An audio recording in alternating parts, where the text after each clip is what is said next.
ишемическая болезнь. Именно так. Да? Мало того, но поскольку в рамках своего расследования я уже опросил ряд свидетелей, которые непосредственно наблюдали момент задержания Виджия Кашка, И что они говорят?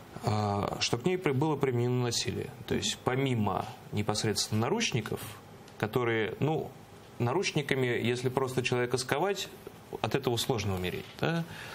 К ней применение насилия было нанесено не менее одного удара прикладом автомата по пожилой женщине. Кто конкретно это сделал, пока сложно сказать, потому что мы не знаем имена этих сотрудников полиции, Росгвардии.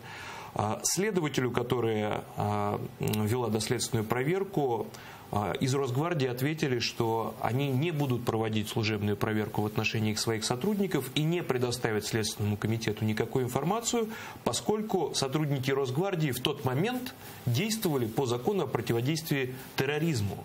То есть они попытались представить и Виджия Кашка, и Казима Аметова, и всех остальных террористами. Вот. А по российскому закону о противодействии терроризму в таких случаях действия сотрудников полиции и других силовиков просто засекречиваются. И получается такая омерта, при которой силовики совершают потенциальное преступление, но привлечь их к ответственности за это преступление невозможно, потому что невозможно доказать, что конкретно они сделали.